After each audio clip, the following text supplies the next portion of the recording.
Baik, bismillahirrahmanirrahim. Rabbi zidni ilma warzuqni fahma. Kita mulai dari materi awal yaitu bedah ta'awudz. Kita baca terlebih dahulu. A'udzu billahi minasy syaithanir rajim. A'udzu billahi minasy syaithanir rajim. Baik ya, kita bedah dari awal ya. Di awal kita bertemu dengan hamzah yang ditopang sama alif ya. Jadi untuk huruf hijaiyah itu alif tidak pernah mendapat harokat ya. Yang mendapat harokat itu adalah hamzah. Sehingga ketika ada alif yang mendapat harokat pasti ada hamzahnya tertulis. Nah, ya, ya, hati-hati untuk kesalahan yang sering sekali terjadi di kedua huruf ini adalah penyebutan yang sama yaitu ataupun dari hidung ya, hati-hati untuk kedua pengucapan ini ya. Karena hamzah sendiri berasal dari tenggorokan bawah sedangkan ain berasal dari tenggorokan tengah, dekat memang tapi berbeda ya. Jadi benar-benar dibedakan ya, hati-hati juga ain jangan sampai keluar dari rongga hidung. Kemudian ini mad asli ya, karena bertemu dengan waw sukun maka harus dibaca 2 ketukan harokat. Lalu ketika menyebutkan dhammah ya, sempurnakanlah bentuk bibir kita. Jangan tanggung, jangan jangan. Ya, jadi disempurnakan. A'udzu, ya, dza ya berasal dari ujung ya, tepi lidah bertemu dengan ujung gigi seri. Sama seperti tha ya, jadi dzadzu, a'udzu. Nah, bagi teman-teman yang bisa membalikkan bibirnya ke zu ya dengan tidak ada masalah boleh dilakukan. Jadi boleh a'udzu, selama dia tidak menambah bunyi yang lain ya. Kemudian kita masuk ke billah ya, billah. Ba kasroh bertemu dengan lafaz jalalah maka lamnya itu dibaca tarkik atau tipis. Jadi kita baca billah, bukan billah ya, tapi billah. Billah, ingat lam ini dia dari ujung lidah sampai ke sisi. Jadi lidah kita melebar. Billah, bukan bukan meruncing deh ya, bukan billah, bukan seperti itu tapi menyebar. Billah, billahi ya, hati-hati keluar juga dari tenggorokan bawah ya.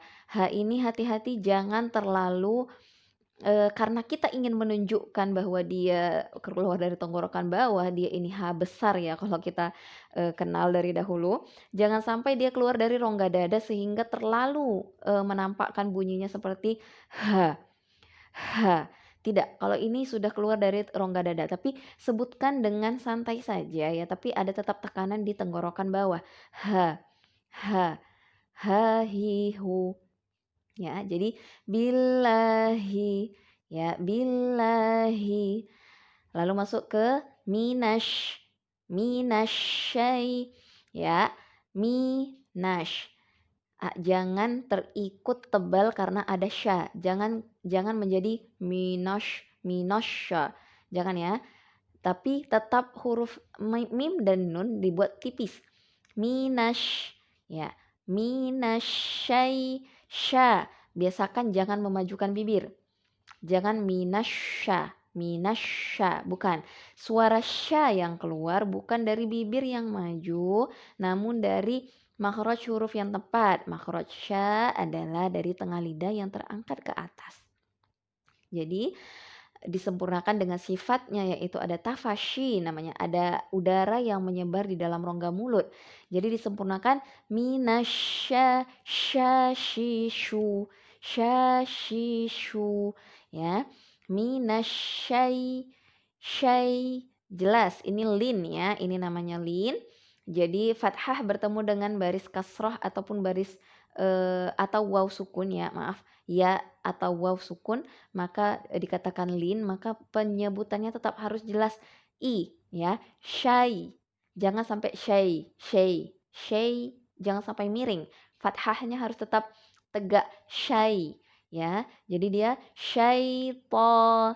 Ya, hati-hati pula ya, banyak pula yang menyebutkan syai ini seperti syayi. Syayi.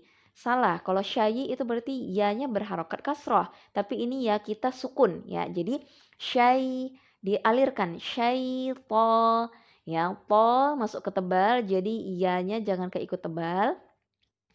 Syaito. Dua ketukan harokat ya dia. Lalu masuk ke nirro. Nirro. Nah, kasrohnya tipis, rohnya tebal, tafkhim karena berharokat fathah. Ya, maka nirrojim. Ya, ro ini ya, ro ini dia ujung lidah bertemu dengan, kalau kata guru saya itu bertemu dengan pangkal gigi seri bagian atas ya, bagian dalam pangkalnya. Jadi ketika kita menyebutkan ro itu seperti agak cadel gitu, padahal itu yang benar. Jadi berbeda dengan menyebutkan ro, r biasa r. Kalau r itu kan lidahnya agak maju ya, ujung lidahnya agak mundur ke belakang. Tapi kalau ro makhraj yang benar itu ke depan. Ya, dia yang paling depan di antara na dan la. Ya, jadi ro yang paling benar, ro. Kalau bisa juga jangan dibantu dengan mulutnya, karena ketika bibirnya ikut maka suaranya akan menjadi berubah. Ya, jadi diusahakan nirro, nirro, nirro gitu. Saya juga masih belajar ya. Jadi nirro, jim, ingat ja ya, ja bukan huruf hamas, jadi jangan jajiju tapi ja. Makhrajnya sama seperti sya ya. Jajiju, nirrajim, nirrajim. Ya, jim mad arid li sukun ya harus dibaca minimal 4 ketukan harokat ya, 2, 4 atau 6 ketukan harokat itu harus teman-teman pilih ya yang mana, dan harus diseragamkan di seluruh ayat. Ketika memilih arid li sukun 2 ketukan harokat silahkan, ketika 4 silahkan, dan 6 silahkan, asal sama ya, asal sama di seluruh ayat. Lalu perhatikan mim terakhir ya, mim yang akan kita wakafkan ya akan menjadi sukun, ini bersifat tawasud. Maka dialirkan sedikit menjadi nirrajim ya, jim. Agak dialirkan, jangan langsung berhenti. Baik, kita baca kembali ya. A'udzu billahi minasy syaithanir rajim. Barakallahu fiik, selamat latihan.